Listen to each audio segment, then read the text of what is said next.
Today is the 60th anniversary of the March on Washington for Jobs and Freedom. And we're going to be talking about what it means some 60 years later for civil rights activists and those who have been very engaged in social justice movement over the last 6 decades. Some folks say the dream that Dr. King talked about during that his historic speech is slipping away, that attacks on diversity, equity, and inclusion make it very difficult to achieve some of the goals and the outcomes that Dr. King talked about when he talked about equality, when he talked about economic equality, when he talked about jobs and freedom, Black liberation. Professor Christine Slaughter is joining me. She is a political scientist at Boston University. Her research really examines African-American politics with a focus on how economic inequality, gender, and psychological resources such as resilience influence the frequency and substance of African-American political engagement and behavior. Welcome to the show, Professor Slaughter, and thank you so much for joining me on this 60th anniversary of the March on Washington. So much has changed. Some folks believing that the dream, the goals, the aspirations of Dr. King that were articulated during that famous I Have a Dream speech on that day have slipped away or are slipping away. Talk to us about what that day meant in terms of, U.S. history and definitely in terms of Black history. And then we can talk some about where we are today. For sure. So first, thank you, Areva, for having me on the show. It's a real pleasure to be here. When we think about the 60 plus years since the March on Washington, I think it's really important to consider how a lot of the things that were called for by Bayard Rustin and A. Philip Randolph in terms of economic justice and freedom, we're still fighting for today. So then the Black unemployment rate was nearly double that for the white unemployment rate. And today we still face similar numbers in terms of Black unemployment. Also, the march was put on to pressure Johnson for legislation for African-American civil rights. And indeed, it did lead to the passage of the Civil Rights Act and also the passage of the Voting Rights Act in 1965. And I'm sure many of your listeners know that we still today do not have a fully executed Voting Rights Act after the Shelby decision in 2013, which gutted a key provision of the 1965 Voting Rights Act. So much of the progress that we saw that organizers and the Big Six organizations called for in 1963, we are still fighting for today. But I think that goes to what MLK said in his speech. He has a dream, but it was only the beginning in terms of where Black organizing and power would go in terms of changing this nation to live up to her ideals. When we look at what a lot of big companies have been doing, when we look at what's been happening at universities across this country over this past year in particular, and these efforts, folks like Bill Ackman and others who say they are on a mission to basically eliminate diversity, equity, and inclusion. And well, let me ask you this, is diversity, equity, and inclusion, the whole concept that we see utilized, the strategy utilized by some companies, is that an outgrowth of the dream that Dr. King talked about in 1963?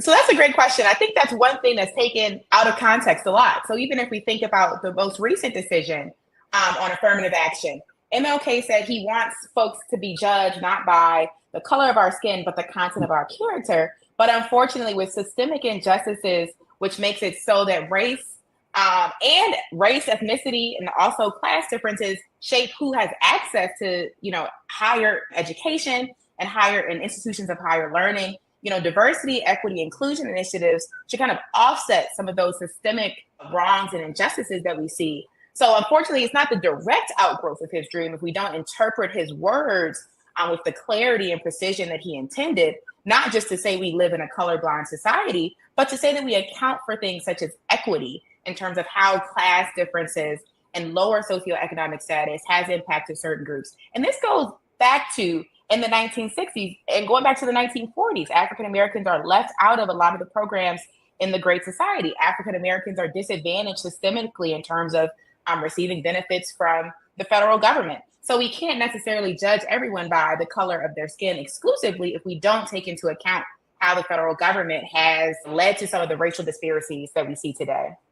But would you agree, though, that the DEI programs that many institutions, public and private, have instituted are all designed to try to, realize Dr. King's dream of racial and social equality. Oh, absolutely. Absolutely. The goal of these programs is to make these institutions more diverse, to look more like America does. But unfortunately, I just want to say that those programs often don't go far enough to remedy some of the societal ills that we see. But of course, they are outgrowth of his vision for society where we all are viewed as equal. So if you look at the attacks that we're seeing now on these programs, both, again, in public institutions as well as private institutions, how do we achieve the racial and social equality that was talked about by Dr. King in that I Have a Dream speech, if in this moment we're saying one part of that effort by making a workplace more diverse, more inclusive, more equitable, that we no longer need that these programs, we hear many people saying these programs are divisive. And we even saw the big human resources organization, SHRM, say we're going to even take out the equity in our DEI because they said nobody understood. The president, Johnny Taylor, said nobody understands what equity means, and it's a divisive concept. So I guess I have a long answer to this, but we have to start with education around what are these programs set to remedy in the first place. If we don't understand inequities between African Americans, Blacks, Latinos, Asians, and whites, if we don't understand the roots of those inequities, then of course, when we go to say, what causes them, we say, oh, well, it's not the admissions process. So I guess first is just some clarity around, well, why do we see the racial wealth gap emerge between Black and whites? Why do we see education gaps? Why are Black students not admitted to universities at the rates that they should be? Segregation of public schools ended formally in 1954, but still today, if we look across some states up in the Deep South, there's racial segregation. So it goes back to the root causes. Where do we see these differences emerge? And I think that gives us the clarity to say, well, what are these programs set to remedy? If we don't have a clear understanding of those differences, then of course, we're not going to see the same solution.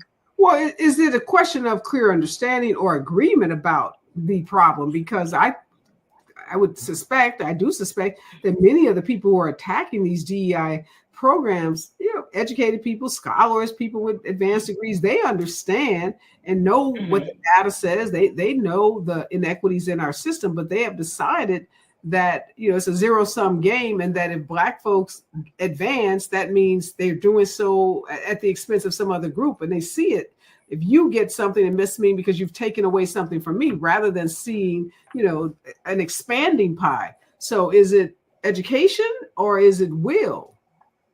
It's education. It's critical education about race and the understanding of how racial injustices emerge within this country. So it's, yes, like we need courses that kind of go into African American studies that are taught broadly. So if we think about the efforts to undermine African American studies across the South, and recently what happened in Florida, they are removing those courses. In South Carolina, I believe it got overturned in Georgia. So yes, it's education, degrees, and pedigree, but also what's the content of the messages that students are receiving at elite universities? If I attend a university and I'm not told the history of how it's easier for me to arrive at this institution, then perhaps I'm missing a critical message about privilege and status within America. So that's one important thing, is kind of having those recurrent messages, not just about the pedigree of what we're learning, but also hearing about racial injustices from an early age. Right. But I guess my point is there are people that are taught that. They've been in universities, elite or not elite, and they have a clear understanding of the history of chattel slavery. They understand, Reconstruction, the Jim Crow era. They understand all of that, but they still profess that Black folks, one, don't need those programs. And then they take it even further. Not only do we not need these programs, they say these programs in and of themselves are divisive. These programs are discriminating against. That's what we've seen, a barrage of lawsuits filed recently saying that these programs in and of themselves discriminate against white people. We've seen advocacy groups use the 14th Amendment and other amendments and federal statutes that were designed to eliminate inequities and discrimination on the basis of race being used to suggest that white people are somehow being disadvantaged because there is affirmative action in college admissions. Right. And I guess, bringing it back to MLK, I think one important thing to think about during the 60s and the 1950s and during the Civil Rights Movement, Martin Luther King Jr. was not a popular figure. When we look at polling of MLK, he was very unpopular among African Americans, but mostly among white Americans as well. So when we think about, again, it's not what people learn. If you poll white Americans today, Martin Luther King is like the most popular civil rights figure to exist.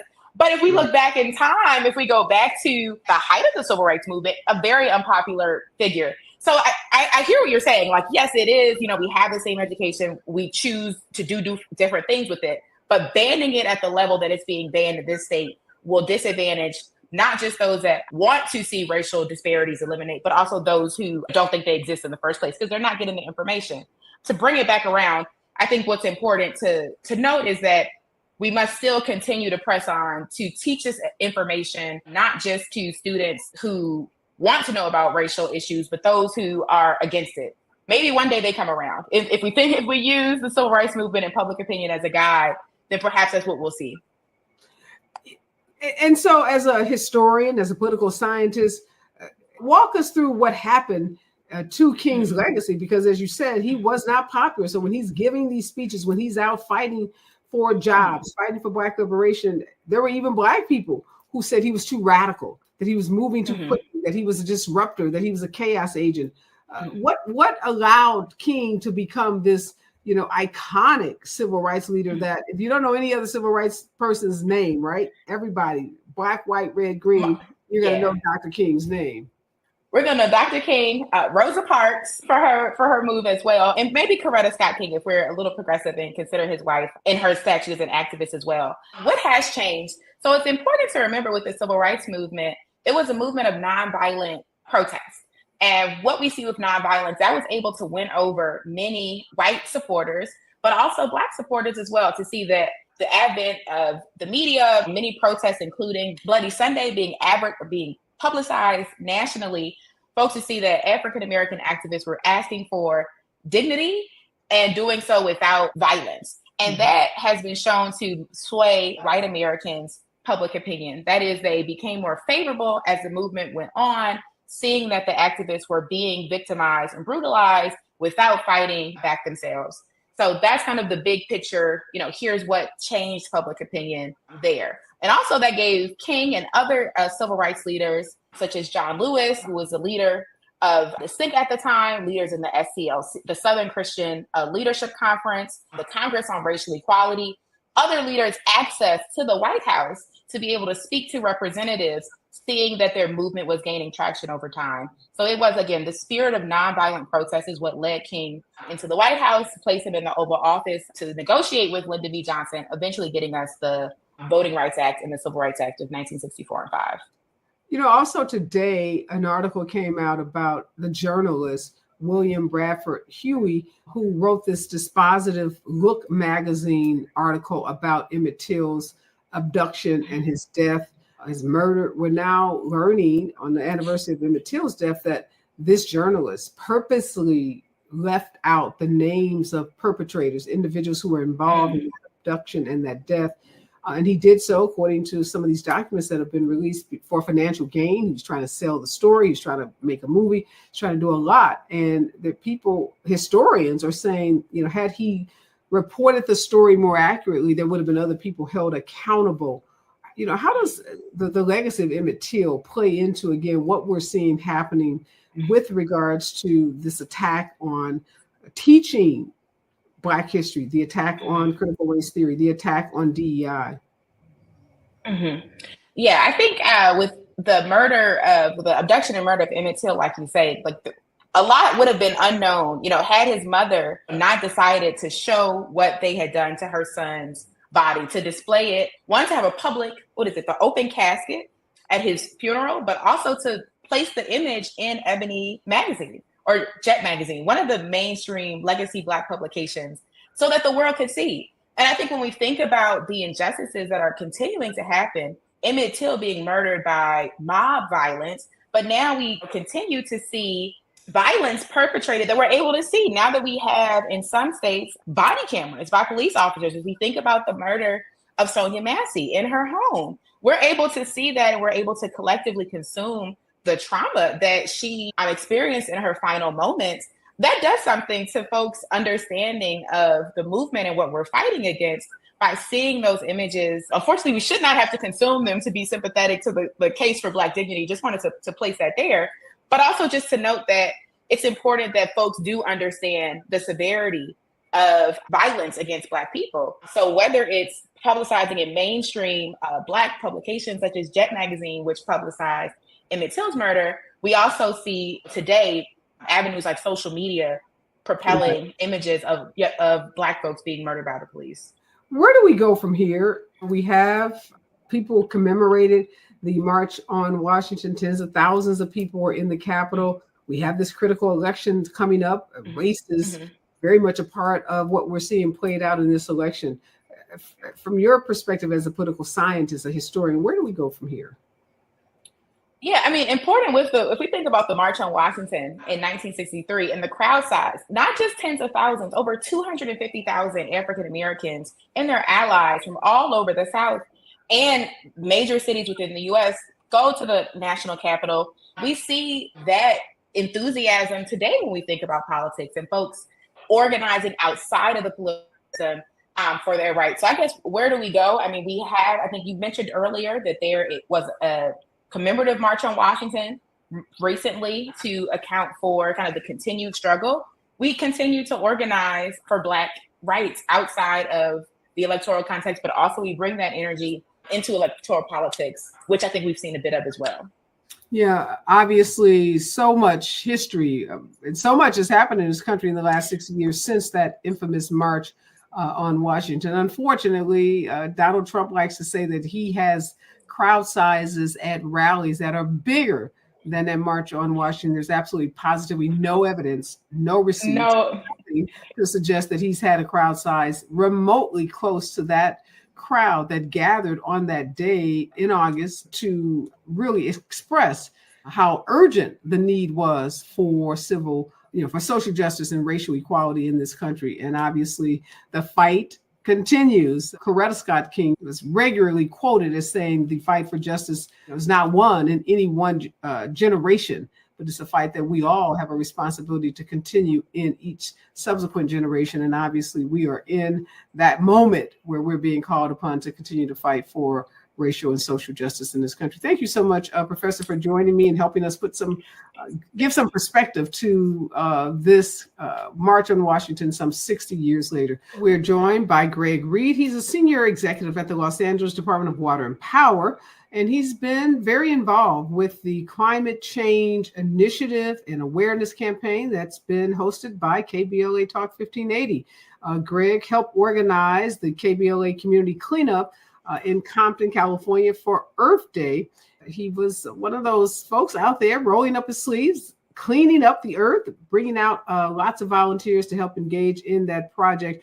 And also Greg is leading the charge of diversity, equity, and inclusion at the Los Angeles Department of Water and Power. Thank you, Greg, so much for joining me in this hour. Thank you, Areva, for having me with you today. It's really an honor to be live with you on broadcast and to be a partner with KBLA Talk Radio and the Climate Justice Campaign.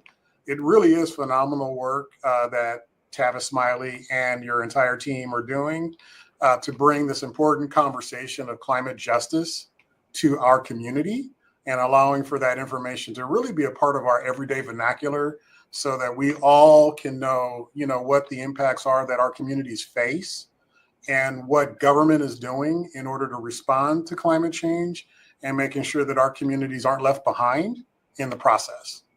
Yeah, climate justice, climate change terms not typically talked about in a lot of African-American households, not because Black people don't care about the earth, but we had a conversation earlier. I was talking to the professor about education and how important education is. And depending on where you are, what part of the country you're in, depending on what school district you're in, your education around issues of the civil rights movement, civil rights leaders, and even things like climate justice can vary tremendously. What is it that you think is one of the biggest misconceptions that people have about the whole concept of climate justice? That's a really good question. I think when we talk about impacts and climate change, maybe there are debates on both sides. Some feel that maybe it's fake. And so, for example, we have extreme heat and extreme weather patterns.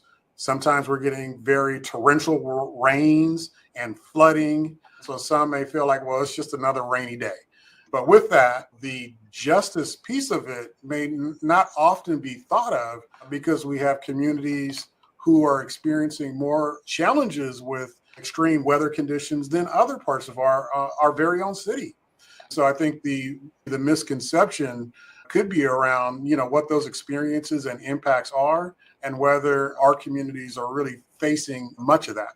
Do you know, Greg, and I don't know, maybe you don't, but I'm just curious if you do, how climate and the issue of climate, like you said, some people don't believe climate change is real. How did the issue of the climate, of the warming of the earth and issues impacting the air that we breathe, the water that we drink, how did they become a part of these culture wars where you have people, divided along political lines on the issue of whether, there are changes to the climate that are happening that are real? Right. Yeah. And so with that, I certainly there are those political lines that often divide left, right. Often there's also issues of cultural background and perhaps even race and ethnicity that come into play that tend to divide, one another from one part of, our very own diversity from another part of our same city. I think with climate justice and climate impacts, recognizing that we all are in this together. And when you think about, just for example, just a handful of years ago, we were looking at extreme drought conditions.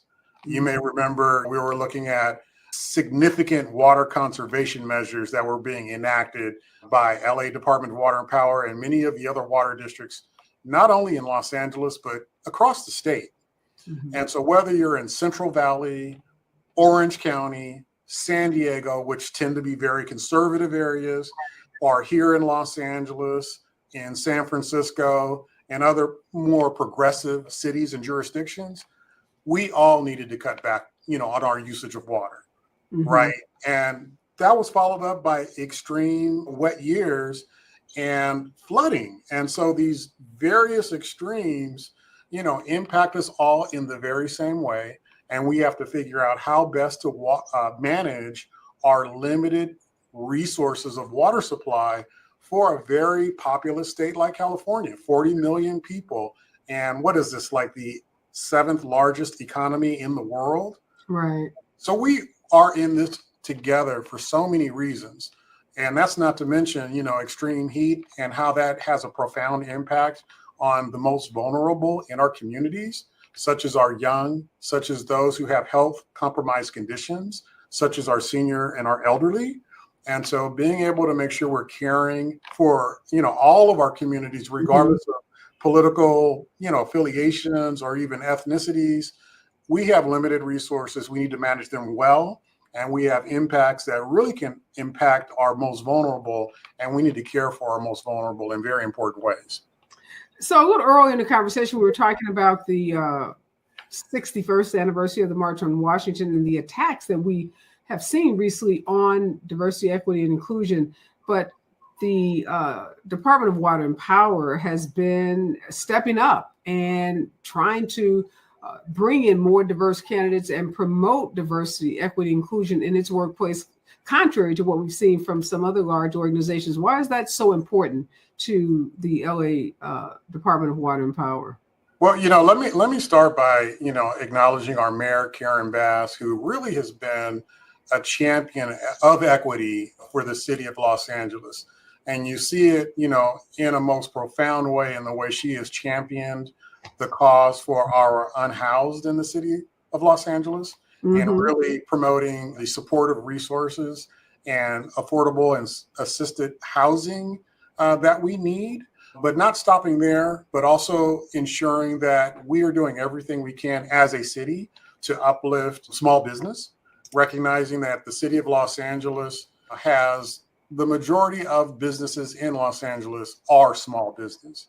And the majority of jobs that are created here in the city are created by small business. We all are not going to be working for large corporations like Google and other big noteworthy companies. And so when you think about the work of Karen Bass, our mayor, she really is lifting up our communities through the work that she's doing. So carry that over to LA Department of Water and Power. Yes, DEI is under attack nationwide. But in our company, we are leaning hard and heavily into equity. So when it comes to our services that we provide to our communities, we are doing everything we can to ensure that none of our communities are left behind in the important work that we're doing. And that includes access to high-paying jobs and career opportunities here at the department. Our goal is to make sure that our organization of nearly 12,000 people reflects the diversity of the city that we serve.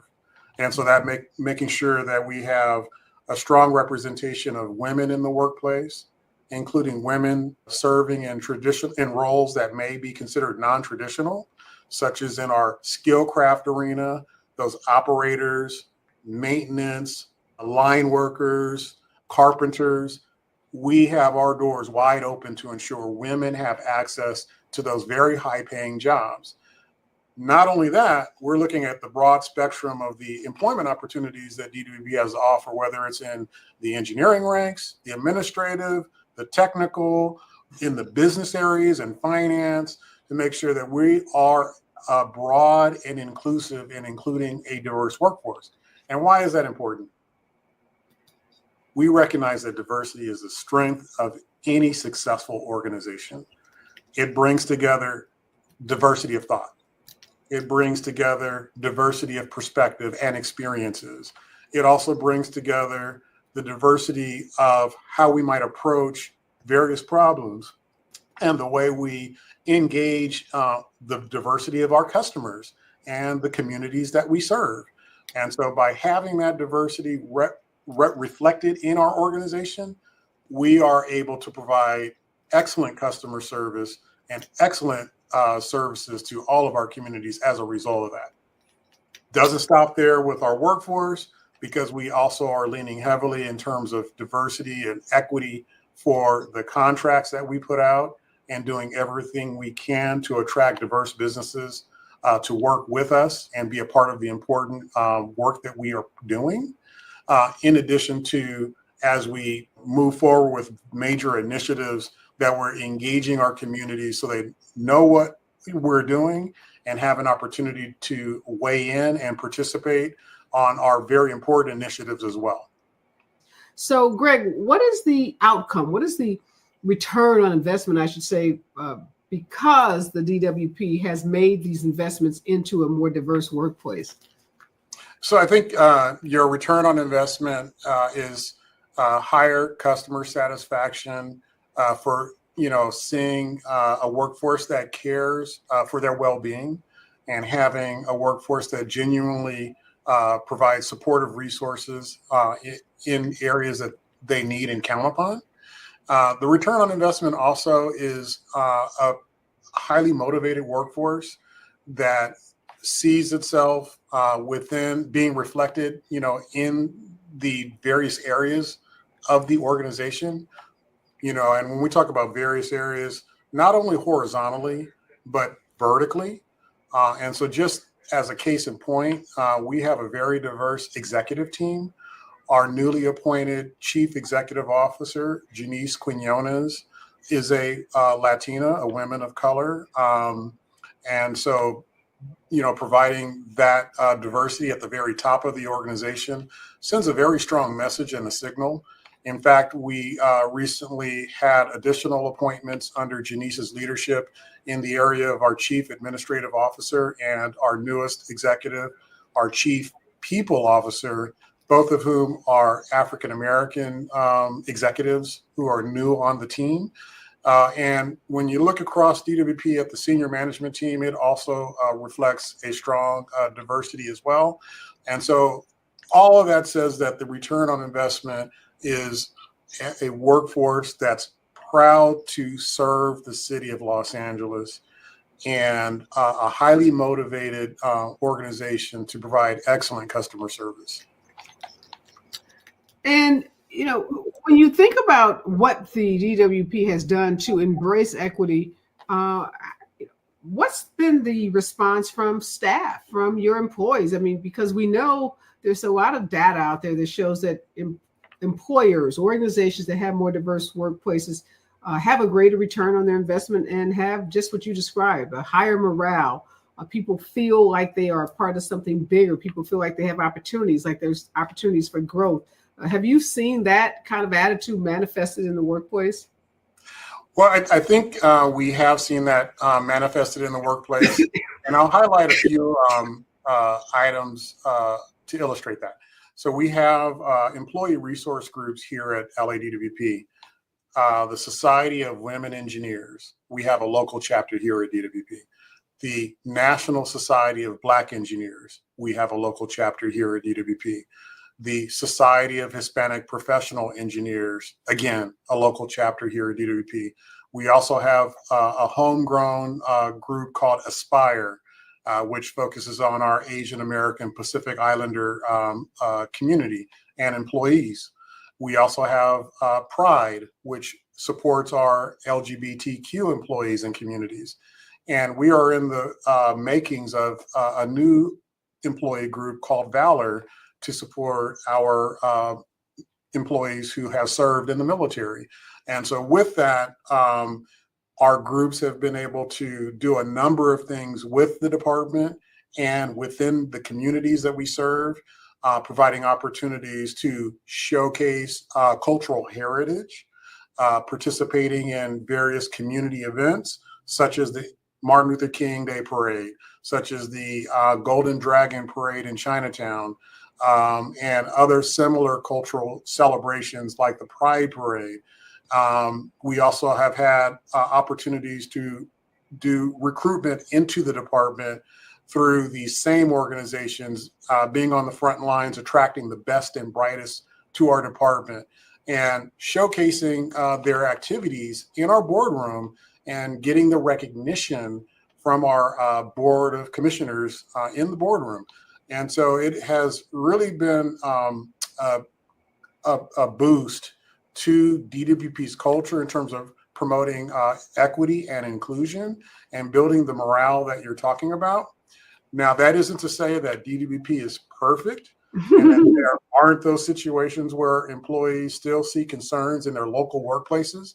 And I can tell you, I've received those kind of calls and have talked with employees who have experienced challenging work environments.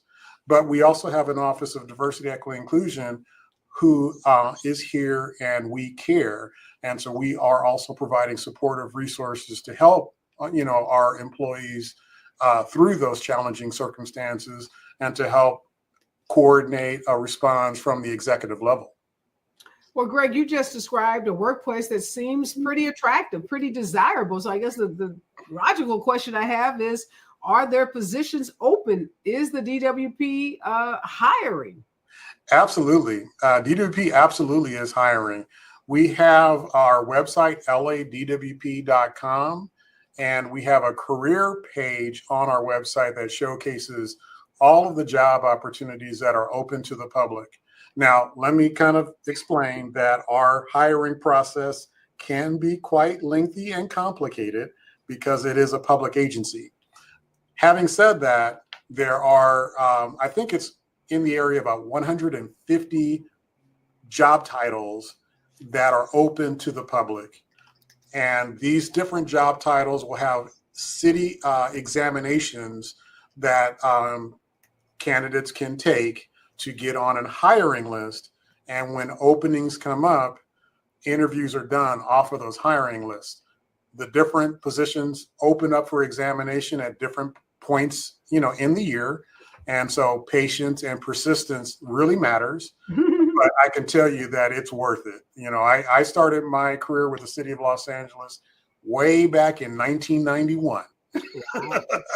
And let me tell you, at that time, I applied for the job called Office Engineering Technician.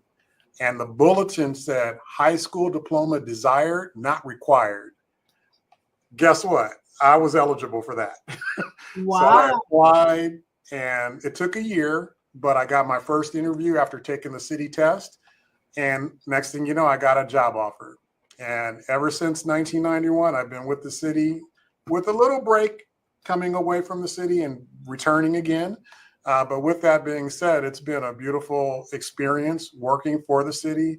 I'm a civil engineer by academic background, and I've been a water professional here at DWP since 2002. I happen to be serving now in the diversity, equity, and inclusion role, and it's been a really great career. And so with that being said, not only are the job opportunities that are listed on the webpage that you're showing right now is a great resource, we also have our labor union, International Brotherhood of Electrical Workers, IBEW, Local 18. They have a pathway program called the Utility Pre-Craft Training Program. And we also have the Utility Worker Program, and we also have the Office Trainee Program. Now, why are these important? First of all, working in a unionized workforce provides significant benefits, high-paying salaries, and also negotiated benefits and protections. And so it's really great to be a part of a unionized workforce. With that being said, the union provides these pathways for LA County residents to sign up with their interest. It is a first come, first served basis, but as openings come up and they bring in new training groups, then that's a pathway into full-time employment. Earn while you learn. And so you're getting training from the union, you're being placed into positions within the department, continuing that training, and it transitions into full-time employment. So those resources and job opportunities are available for LA County residents, and you go to the IBEW Local 18 website to sign up.